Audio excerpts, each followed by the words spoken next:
Hola, un saludo muy especial desde Medellín, desde el periódico El Colombiano. Esta es su mesa central, donde le hacemos un compendio, un resumen de las noticias más importantes de la semana. Esta semana particularmente muy difícil de elegir las noticias porque pasó de todo. Pasó de todo y todo es como importante, y ya como todo es tan importante, ya uno no sabe qué es más importante. Pero bueno, empezamos por el principio.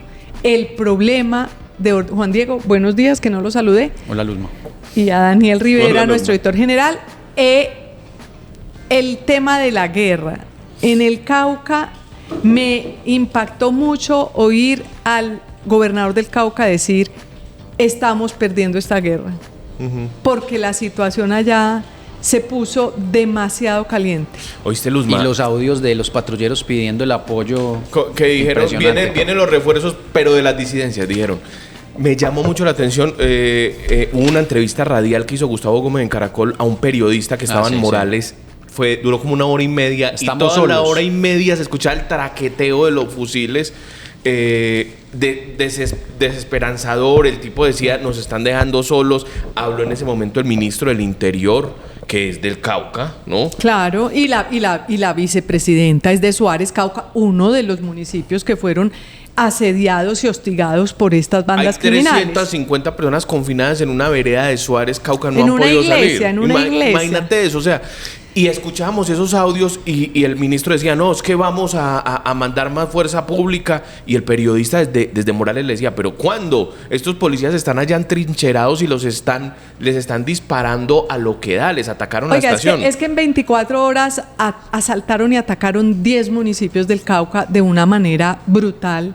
Hubo más de 8 muertos en todas estas situaciones.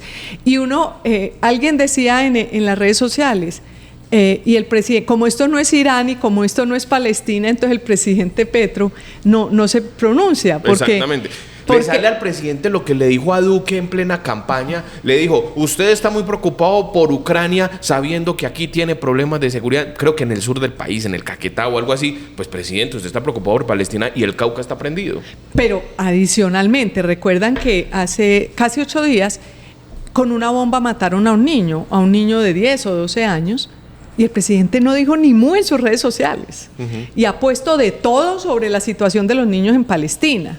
Seguramente, decíamos nosotros, pues seguramente creemos que a Gustavo Petro le duele igual la muerte de este niño que la muerte de los palestinos, pero es absurdo, no cabe en ninguna cabeza que el presidente de la República no condene el asesinato de un menor de edad de Colombia, del Cauca, y sí se la pase y haga 100 trinos criticando la muerte de los niños de Palestina. Luzma, y el asunto en el Cauca es que se salió de toda proporción. A ver, después del proceso de paz con Juan Manuel Santos, las FARC se atomizó un 10% de las FARC y empezaron a crecer, pero es que en ese momento en el Cauca, después de la paz total, en la que el exalto comisionado Danilo Rueda se la pasó reuniéndose con las disidencias para ver si negociaban la paz, eso creció allá. Mira, allá está el Estado Mayor Central, está el frente de Agoberto Ramos, está el frente de Jaime Martínez, está el frente de Carlos Patiño y está Alberto Poño. Y crearon un nuevo bloque occidental. Yo estuve hablando con un investigador que está metido de lleno allá en el Cauca y me dice que los ceses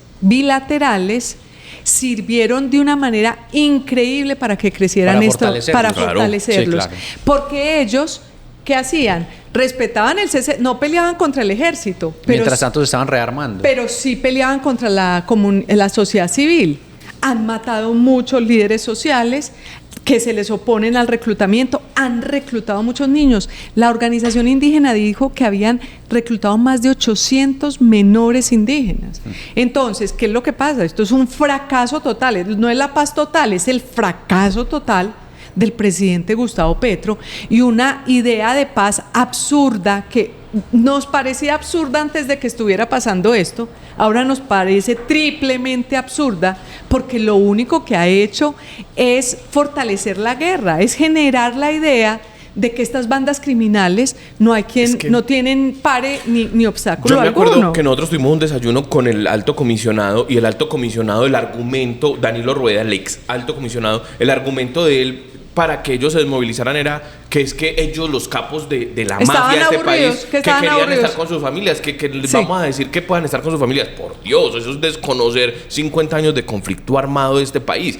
Y por otro lado, siempre se dijo, incluso los de las FARC que estaban compareciendo ante la JEP y que siguen compareciendo ahí, le dijeron a Danilo Rueda, no descuide el acuerdo de paz. Para eso nombraron a Gloria Cuartas, que quedó completamente muda, no tenía autoridad, no tenía casi presupuesto en la oficina del alto comisionado, mientras el alto comisionado lo único que hacía era servirle en bandeja de plata las cosas a las disidencias, al ELN. Bueno, ahora vamos en el tema del proceso de paz, que hay un punto que Es que, quiero tocar claro. antes de irnos, pero le quería dar la palabra a Juan Diego porque eso mismo que está ocurriendo en el Cauca también está ocurriendo en el nordeste antioqueño, ¿no? Estamos también ahí Claro. perdiendo la guerra, como dijo el gobernador del... Sí, llevamos más de un año y medio en un conflicto tremendo por el control territorial de esa zona limítrofe que es el nordeste de Antioquia y el sur de Bolívar. Allá hay una mina y hay una disputa tremenda entre el clan del Golfo, las disidencias, y las disidencias de las FARC y el ELN, que se unieron es una zona mayoritariamente histórica de control del ELN, y se unieron contra El su COSE estuvo en el sur de Bolívar. contra su antagonista, que eran las FARC, ahora las disidencias, para enfrentar al clan del Golfo. Llevamos en ese conflicto más de año y medio, pero el miércoles hubo una balacera tremenda en una vereda de Remedios.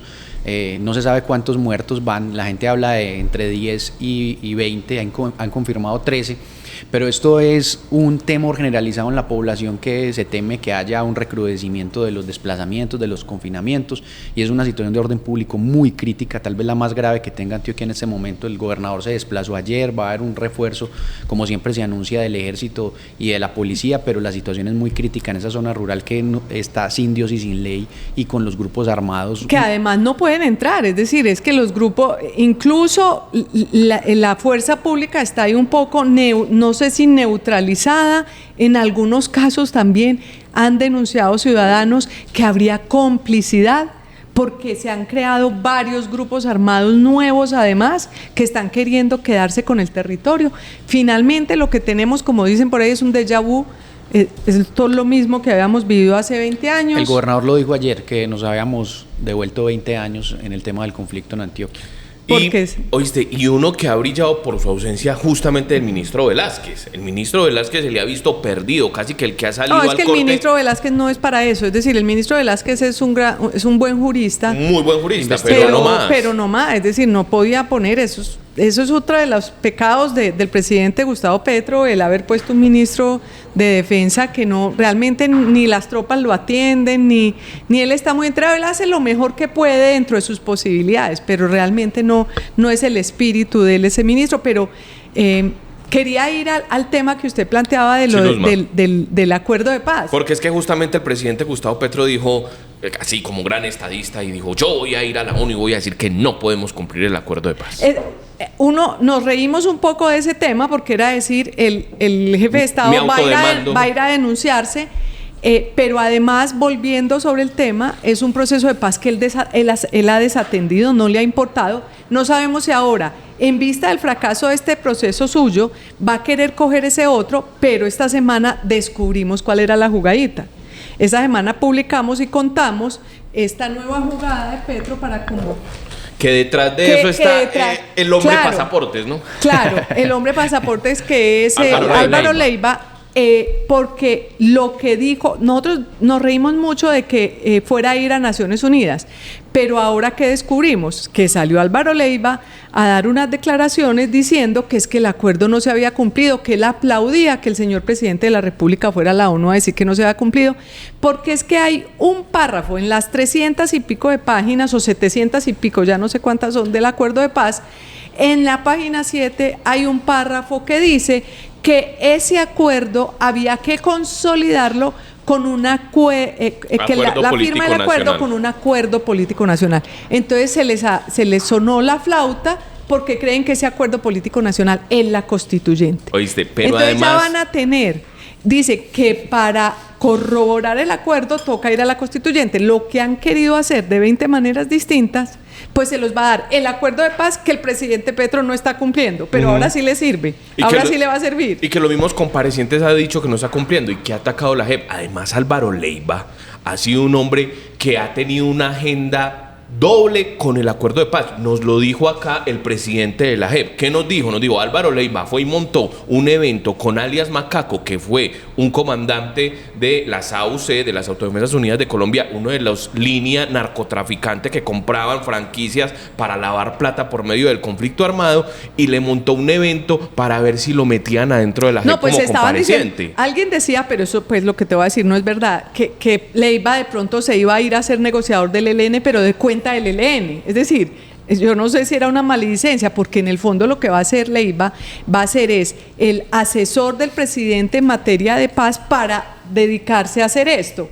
Lo está haciendo también con un ex magistrado, Julio César Ortiz, que es muy cercano, muy allegado a Gustavo Petro. Ellos dos son los que han craneado esta idea, y probablemente pues lo que pasa es que si ahí está en el acuerdo de paz, pues de pronto tienen posibilidad de llevar a cabo esto. Sí, porque hoy ya pasó por el Congreso. Decía un ex fiscal que no se puede, que porque esto está en la introducción, no es parte del cuerpo constitutivo del acuerdo. Sin embargo, pues eso es como el preámbulo de la Constitución. Pero al que encontró ese párrafo le dieron el día libre, pues. El que encontró ese párrafito.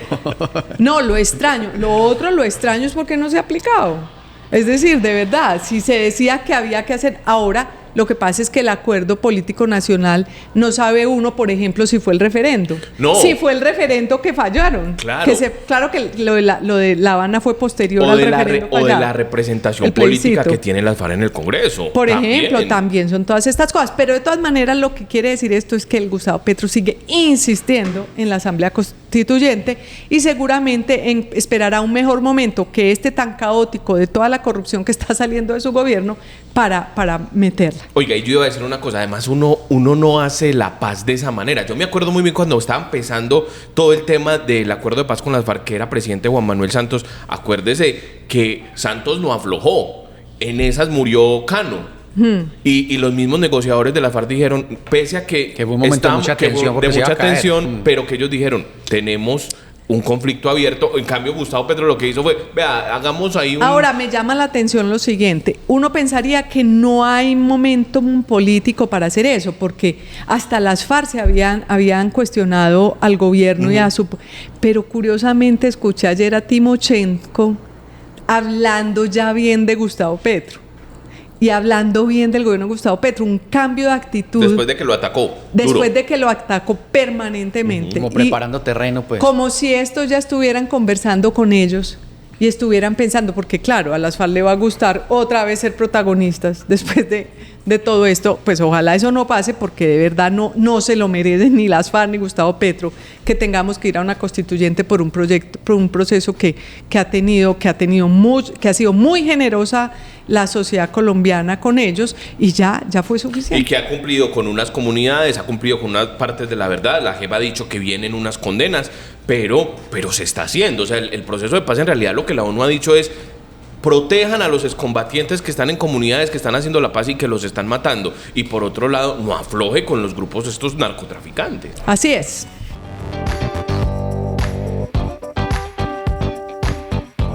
Oiga, si usted no se quiere perder este video podcast informativo, telenovela, radionovela, la mejor para enterarse de lo que sucede en Medellín, en Antioquia y Colombia, Mesa Central, síganos en nuestro canal de YouTube, El Colombiano Videos. También nos puede encontrar en Instagram, X y Facebook como Periódico El Colombiano. Bueno, hemos mejorado, tu propaganda ha salido buena, hemos mejorado mucho en suscriptores en nuestro canal de YouTube, y eso es bueno para todos, para ustedes y para nosotros. Tenemos en la línea desde Bogotá nuestro editor político, al editor político del Colombiano, Santiago Ángel, porque el tema del cual vamos a hablar ahora es el nuevo capítulo. Como usted decía, esto es una novela, esto es como una serie, el capítulo de la Unidad Nacional de Riesgos y Desastres. Esto se parece a una serie que se llama Dark. Cada vez es más difícil de entender y cada vez aparecen más personajes culpables o presuntos culpables. Pero bueno, el capítulo de esta semana, Santiago, entiendo o creo que el más importante de varios que han ocurrido es que Olmedo López, que era el director de esta Unidad Nacional de Riesgos y Desastres, Olmedo López dijo que también se habían comprado, o más bien él dijo, también se vendió el presidente de la Comisión de Acusaciones de la Cámara de Representantes, Wadid Mansur, es un conservador, pero también el ministro, también habló regular del ministro del Interior, Luis Fernando Velasco. Cuéntenos un poco el detalle de qué fue ese episodio. Sí, Luz María, hasta ahora no había hablado Olmedo López, realmente lo había hecho Sneider Pinilla. Que era su subdirector, que era el subdirector de Olmedo. Subdirector. Exacto, y Pinilla además había entregado varios chats, por ejemplo los chats en donde acuerda una reunión en el apartamento de Andrés Calle, pero Olmedo López estaba un poco en la espera de hablar con la fiscalía. Lo hizo con la revista Semana y ahí mencionó a estos dos personajes, dice que hace falta muchos aforados y directores de departamento de presidencia por mencionar. Sobre Wadid Mansur, lo que Olmedo López dijo es que fue uno de los beneficiarios de los contratos corruptos.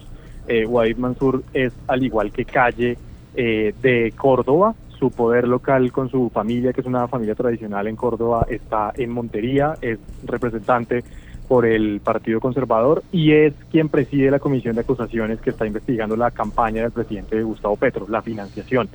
Él no dijo mucho más, no habló de montos, pero dijo que Mansur habría sido beneficiado por los contratos de los carrotanques y que de eso tiene todas las evidencias. Realmente lo preocupante de que, digamos, se hayan comprado o él se haya vendido es porque en la comisión de acusaciones es donde va a ir a llegar muchos de los temas que se están discutiendo, de todos estos temas de corrupción de los que nosotros permanentemente hablamos en Mesa Central, pues, van a ir a llegar allá a la comisión de acusaciones. No más esta semana o la semana pasada, ya ni me acuerdo. Esta semana mandaron el abogado del Pacto Histórico y el presidente Petro en la investigación sobre presuntos vuelos de topes en la campaña, dijo que no, que eso había que mandarlo a la comisión de acusaciones, con razón. No, pues ya lo mandaron, ya el Consejo de Estado dijo que la competencia para investigar si se habían volado los topes de campaña era la comisión de acusación. Y ahí es importante aclarar que la comisión de acusaciones es la que determina si hay un juicio o no frente a cualquier aforado. Entonces, prácticamente pensar que comprar al presidente de la comisión, pues lo que hace es darles un boleto de libertad y de seguridad a todos los investigados del gobierno. Porque además la comisión de acusaciones tiene un componente importante del pacto histórico, es decir, ya hay varios, hay mayoría. Ya tienen como una mayoría, con tener ya el presidente, pues el presidente define que un poco qué se investiga, qué no, a qué se le da importancia. Pero Santiago, ¿qué tanto se le puede creer a Olmedo López? Porque lo que siento es que el gobierno nacional está como en una especie de estrategia de decir Olmedo López está tratando de librarse él de su propia corrupción, como si él fuera un señor corrupto que por equivocación hubieran puesto en ese cargo. ¿Qué sensación le da a usted? Sí, pues Luz María, Olmedo López no fue ganador de un concurso de Headhunters para llegar a la gestión del riesgo. A él lo nombró el propio presidente de la República y lo nombró porque López tuvo una participación muy destacada en la campaña en Antioquia. Ese era del círculo personal del presidente Gustavo Petro, hizo varias correrías para la campaña en Antioquia, pues de la mano de Carlos Andrés Trujillo, de Julián Bedoya, de los congresistas antioqueños, pero además también hizo aportes a la campaña del Pacto Histórico en 2022. López dice que él tiene pruebas y de eso ya hemos visto un poco los chats, pero además en El Colombiano también conocimos que la próxima semana, después de todo este escándalo de la Fiscalía, citó el martes a continuar las declaraciones a López y a Pinilla. Y en El Colombiano conocimos que López tiene chats directos con Luis Fernando Velasco y los va a entregar a la Fiscalía. Porque en la entrevista, sí, Santiago, él dijo, a mí me daban unas órdenes. Él no dice yo, porque también, ¿qué interés va a tener él en darle una cuota a Wadid Mansur que no necesariamente le va a afectar o ayudar a él personalmente, ¿no? Sí, exactamente. Todo lo que él dice siempre es que él recibió instrucciones y que él bajó esas instrucciones y cumplió las órdenes. Recuerde que de Olmedo López hay un chat, que es el único chat que conocemos hasta ahora de Olmedo, y es con Sandra Ortiz, la exconsejera para las regiones, cuando ambos acuerdan una reunión en una habitación del Hotel de Quendama. Pues por ese chat el gobierno decidió sacar de su cargo a la exconsejera para las regiones. Que usted lo reveló, usted reveló ese chat que era sí, una reunión un poco extraña porque no se ponían cita ni en una oficina de los dos, ni en el Congreso, ni en la oficina de Palacio, sino que se citaron en una habitación en el hotel Tequendama. Tequendama, lo cual pues para un funcionario público, para dos funcionarios públicos es un poco extraño esa ubicación. Y no como solamente... esa evidencia, él dice que hay más evidencias y que está dispuesto a entregarlas en la fiscalía. Y no solamente el caso de Guadid, porque un poco entiende uno por qué podría estar implicado Velasco en el sentido de las coimas, las presuntas coimas que ya habrían recibido el presidente del Senado y el presidente de la Cámara para ayudar en el trámite de las reformas, que eran reformas a la salud, laboral, pensional, en las que ni la Unidad de Gestión del Riesgo, ni Olmedo, ni Sneider Pinilla tendrían una implicación directa. Entonces, un poco, pero también Velasco por lo menos ya ha salido a decir que va a defenderse y que no, pues él mismo dijo este viernes que no tiene absolutamente nada que ver.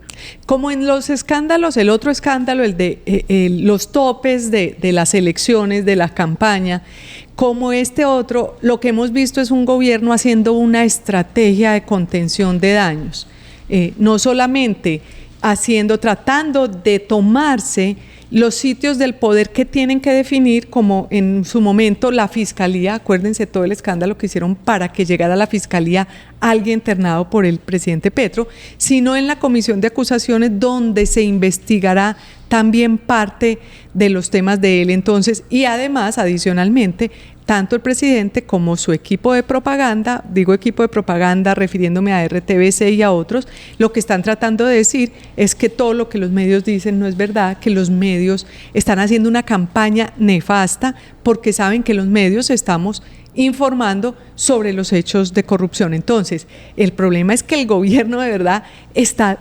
enredadísimo en la corrupción, tanto así, y ese tema no lo tocamos, pero también sería otro tema de la semana, que el ministro de Salud le van a hacer una moción de censura en el Congreso, lo anunciaron ayer, y yo creo que esa moción de censura, si al ministro de Salud no lo retiran antes, yo creo que esa sería la primera que prospere en este país, porque es que porque ahí viene otro tema de esta semana, que fue el de las grabaciones que se conocieron, el audio que se conoció, en donde el ministro de Salud dice... Que venga y ponga el trasero. Que el otro ministro venga y más o menos que aparezca, lo dijo de una manera un poco soez, que no utilizamos nosotros, pero además dijo, eso no funciona, el presidente nos dice, ese plan de salud para los maestros del presidente no funciona, pero nos toca sacarlo adelante y que el ministro de Hacienda venga y diga cómo va a ser. Tenemos un ministro de Salud enredadísimo, un ministro del Interior enredadísimo, un canciller que le tocó salir por problemas de esto, una ministra de Minería que también le tocó salir. Es decir, realmente el gobierno de Gustavo Petro está de la corrupción y de los malos manejos y de las irregularidades, pero sobrepasado. Luzma, es que esta semana lo hablábamos, estábamos hablando de algún tema y decíamos, vos decías como este gobierno lo que está pasando es que en realidad está implosionado por dentro. Hay un montón de peleas internas que revelan malos manejos, que revelan posible corrupción, que revelan chambonería al interior de la Casa de Nariño. Y mientras tanto el presidente trinando.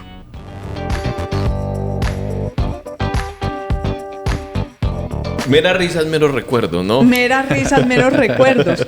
Porque, fíjese, hay que explicar por qué decimos meras risas, meros recuerdos, que sí. Fue en una cuenta de independientes, se burlaron un poco de él en eso, pero lo que nos sorprendió esta semana es que apareció mercando en un supermercado, creo que es un Walmart, en Kissimmee, que es un lugar cerca a Orlando, yo no sé cómo se Florida. Dice, es una ciudad que queda muy cerca de los parques de diversiones de Disney. Entonces uno se pregunta, pues, ¿qué hace Daniel Quintero?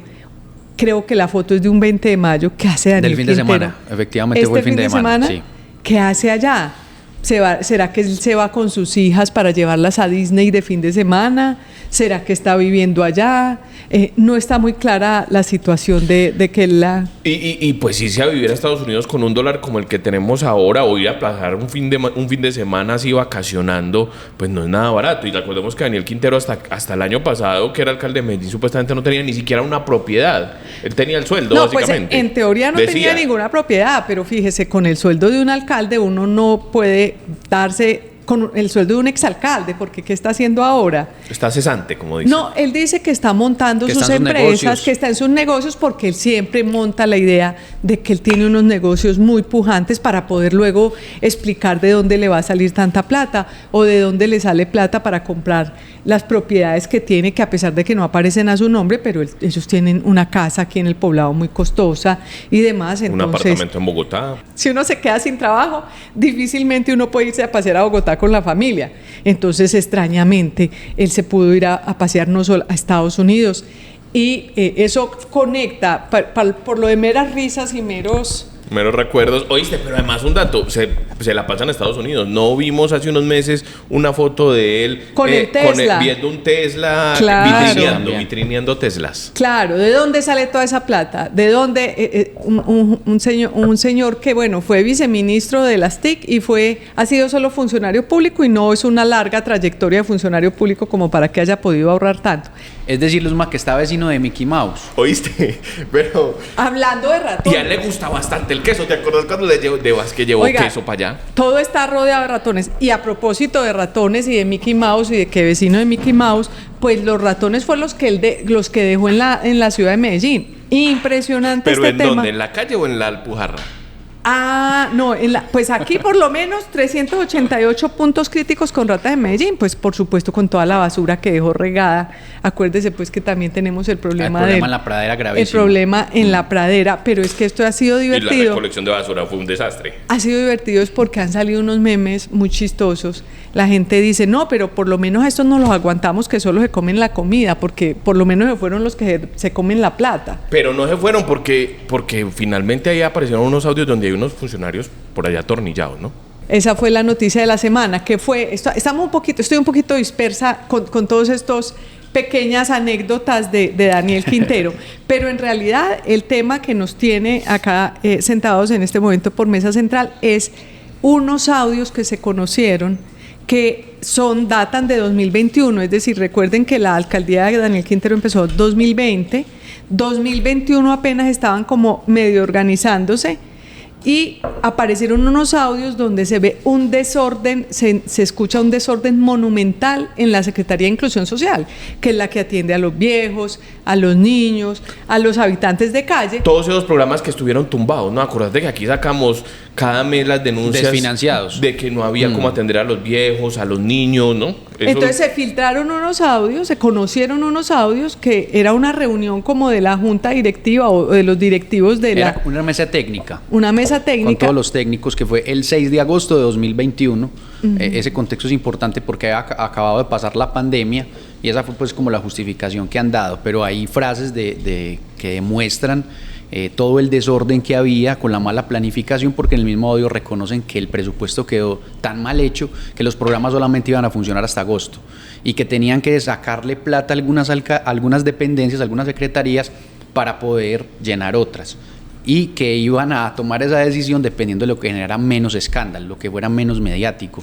Eso nos hace acordar... Es decir, no les importaban ni los viejos ni los niños, sino que donde nos hicieran menos ruido. Eso me hace acordar el año pasado que documentamos tantas suspensiones de programas, que en el INDER no se suspendió un programa que era Canas al Aire porque las señoras beneficiadas, que son personas adultas mayores, hacían mucho escándalo, entonces ese programa tenía continuidad. Oíste, pero es que el año pasado además Daniel Quintero, acuérdense que en febrero estaba pidiendo más plata de UNE y que vendieran UNE y de EPM, que porque no iban a llegar a septiembre. A las transferencias de EPM, porque Exactamente. era Pero el hay- mismo problema, es el mismo problema 2 años después. Claro, ellos decían que tenían que jugar Tetris financiero porque no tenían la plata y la tenían que ver cómo movían, pues el Tetris es este videojuego que uno tiene que acomodar Cajitas. unas cajitas para que inserten, pero el asunto es que siempre se ha planteado como que era un desorden financiero.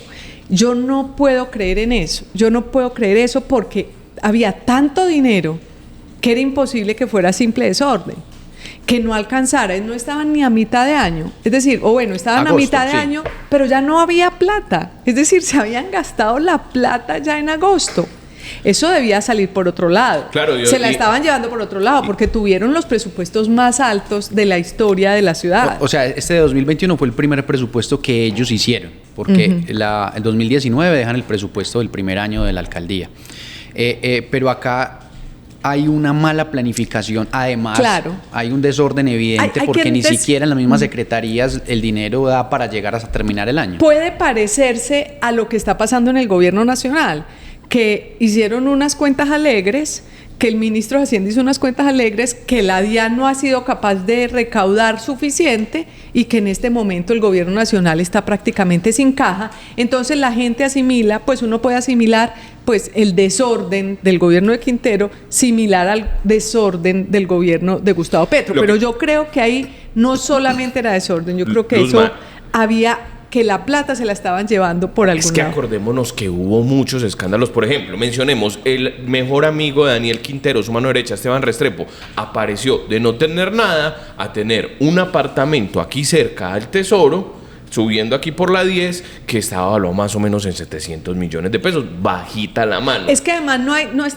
nada tan difícil como robarse la plata de los temas sociales, porque los temas sociales usted no tiene que demostrar que construyó un edificio o que pagó unos salarios, sino que usted dice, no, se hicieron talleres, se hicieron foros, se hicieron cosas, y por ahí se pudieron haber llevado toda la plata de los temas sociales. Pero ahí, bueno, eso ha generado muchísimo ruido. Y hay un reconocimiento dentro de la reunión, lo que se llama control de daños, porque ellos saben que están en una situación tan compleja que primero dicen, hay que tener cuidado con los medios, que los medios no se enteren de esto.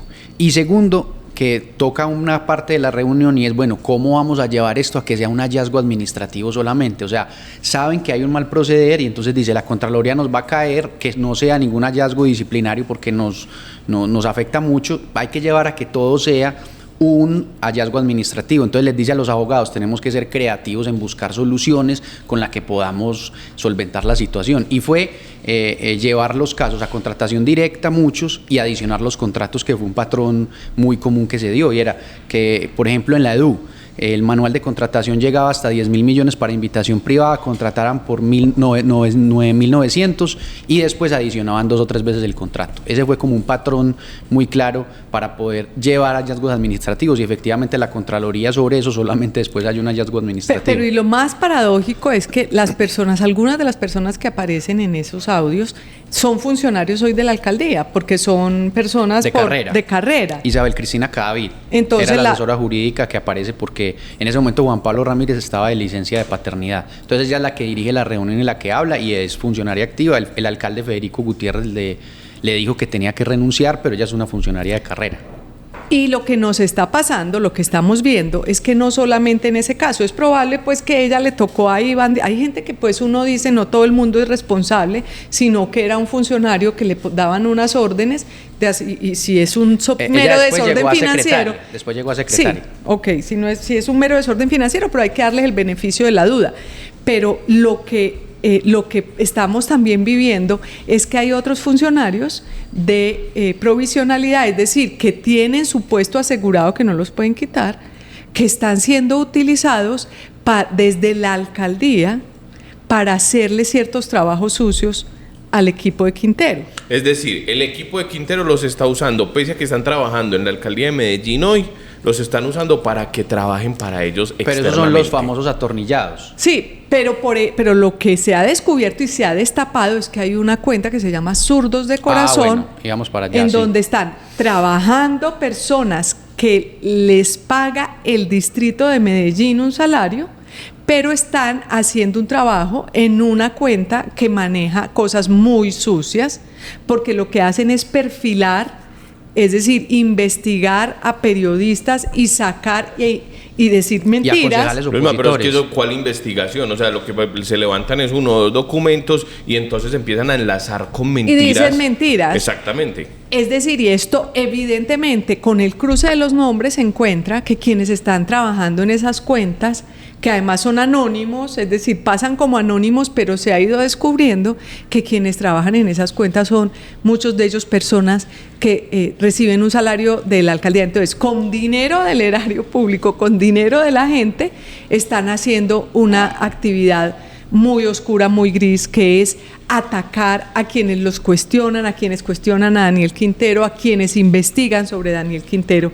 Esto es algo que todavía apenas está en desarrollo, ojalá se se resuelva rápido. Iba a decir que es que se expuso que quien estaba detrás de esa cuenta era una mujer que se llama Juliana Hernández Restrepo.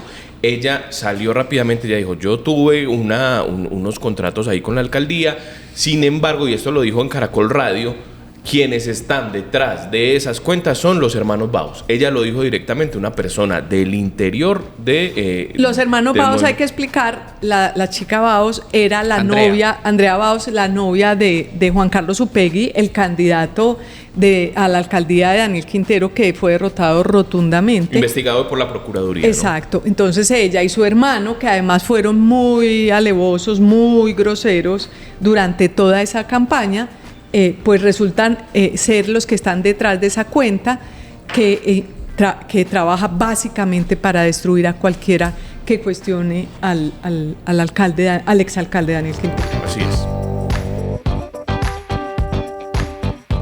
Finalmente se aprobó la reforma pensional. Pues finalmente no, va en el tercer debate de 4. Ya solo le queda faltando la Cámara de Representantes en plenaria. Así es. ¿Qué fue lo más importante? Que pasó prácticamente derecho.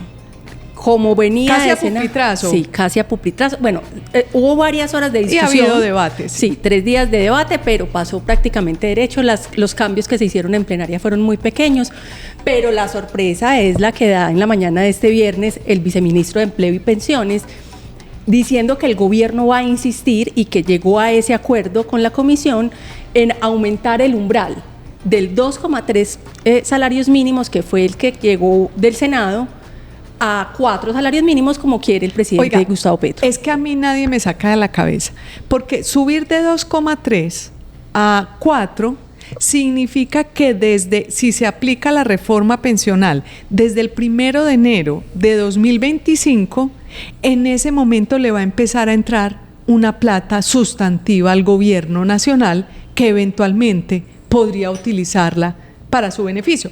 No su beneficio, pero ¿qué querrá hacer? Ese es un año electoral prácticamente. Empieza ya las elecciones y empezará con ese dinero a repartir plata, porque lo que él quiere es darle a una gran población que todos querríamos que tengan ingresos, como son los viejos que no tienen pensión. Va a empezar a repartirles mucho dinero. Ese es el afán. Porque es muy extraño que aumente de 2,3 a 4, porque eso le genera problemas dentro del Congreso. Claro, además que ese acuerdo al que ya había llegado con los congresistas, especialmente del Partido Liberal, recuerden que el gobierno se sentó con el Partido Liberal y acordaron bajar ese umbral, pero tiene un problema de caja inmenso a futuro, ¿cierto? Porque entonces va a tener que garantizar a punta de subsidio, que es lo que da Colpensiones, a personas con ingresos de 4 salarios, estamos hablando de personas que ganan 4,5 millones. Ahora, le van a entrar muchos recursos. El gobierno estaba calculando, cuando se hablaba del 2,3 salarios, estaba calculando que le iban a entrar anualmente 30 billones. Imagínate, 30 billones en rama que le entran porque es una consignación mensual. Y ahora va a ser mucho más, porque el umbral pues va a ser casi yo digo, deben haber hecho unas cuentas que les dicen, realmente subiéndolo a 4 nos da mucho más plata para que se den esa pela de poner en riesgo la reforma pensional, para insistir en que sea 4 el tope. ¿Y cómo fue finalmente? Porque había mucha crítica que fuera 4. Claro, es que inclusive el ministro había mostrado. Lo que pasa es que no lo han aprobado. El asunto es que lo que dijo el viceministro. Pero es que tiene pinta. Lo que dijo el viceministro después de aprobarse es que entonces se lo van a meter en la plenaria de la Cámara. Y debe ser que sienten que allá tienen más posibilidades de aprobarlo. Ayer todos entendimos que el umbral iba a quedar en 2,3. Y hoy el viernes el viceministro dice, no, vamos a insistir, y llegamos a ese acuerdo en la comisión, que para no hundirla, porque el trámite tiene que hacerlo muy rápido, entonces para que no se desgastara la comisión analizando los 4, pues entonces lo resolvía rapidísimo y dejaba la discusión para la plenaria. Para que todos entendamos, si el umbral fuera de 2,3, eso significa que cada mes de toda la plata que los trabajadores depositan en pensiones, se iba a ir 2,3 salarios mínimos. De los 2,3 primeros salarios mínimos, la parte de cotización a pensiones se iba a ir a Colpensiones. Si la suben a 4 salarios mínimos, es decir, que la cotización de hasta 4 salarios mínimos Queda de de toda la todos. población nacional se va a ir a Colpensiones. Eso debe ser una plata incluso más importante. Estamos diciendo que el 95% de toda la cotización quedaría en manos de Colpensiones. ¿En este momento cómo está? En este momento a Colpensiones le está llegando más o menos el 25-30% de las cotizaciones. Ese es el gran problema, que tiene muchos pensionados y muy ¿Y poquitos cómo cotizantes. van a administrar eso? Ahí está. Dusan, el presidente de Colpensiones, ayer prometió en la comisión de la Cámara de Representantes que Colpensiones estaba preparada, que él prometía, pues mejor dicho, metió las manos al fuego porque Colpensiones iba a poder administrar todos esos recursos a partir del 2025.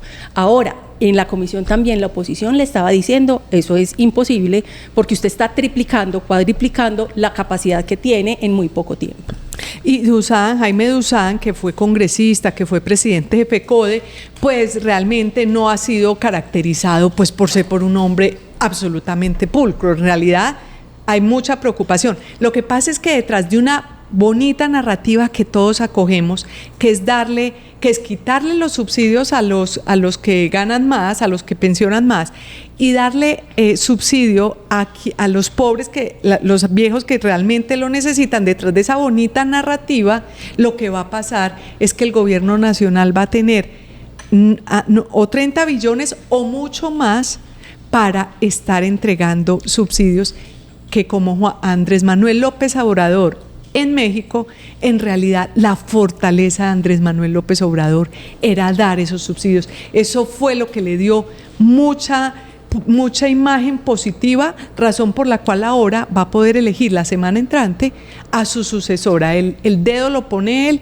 y va a elegir a quien él quiera, porque tiene una popularidad muy buena por todos los subsidios que les da a estas poblaciones. Pero incluso esto sigue siendo un contrasentido a eso que estás diciendo, Luz María, porque va a darle subsidio además a los 4 salarios mínimos. Claro, va a seguir dándole subsidio porque además la bomba pensional, subir de 2,3 a 4, es una bomba pensional que se está acumulando, que esto va a explotar como una olla a presión, eso va acumulando aire afuera y va a explotar aún más duro de lo que hoy está previsto. La misma ministra ha reconocido que en 15 años hay que hacer otra reforma.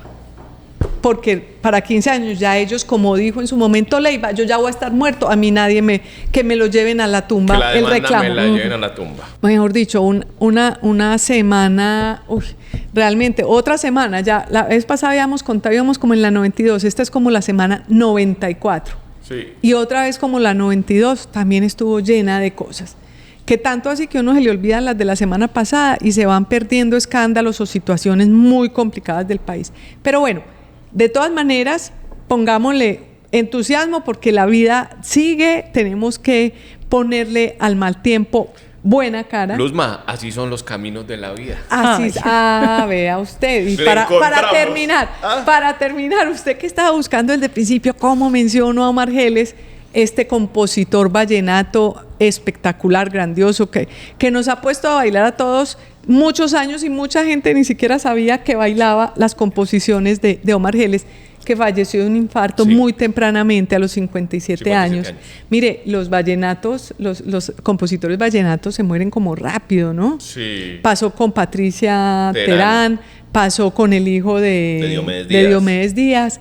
Hay como una saga, ahorita, como cuando los rockeros que se morían jóvenes, pues ahora 27. Los vallenatos se mueren también relativamente jóvenes, porque 57. En este caso, pues digamos, fue una circunstancia de salud. Muchos otros, como los que mencionabas, pues fueron en vendetas o en accidentes de tránsito. Omar Geles murió, tenía una enfermedad, gran compositor, más de 1000 canciones. Dicen que cobraba 60 millones por componer una canción porque solo componía hits. Omar Geles, nos tomamos muchos rones con esas canciones. Y los caminos de la vida, pues que es uno de los grandes himnos, un clásico mundial, digamos, mundial en nuestro territorio español, latinoamericano.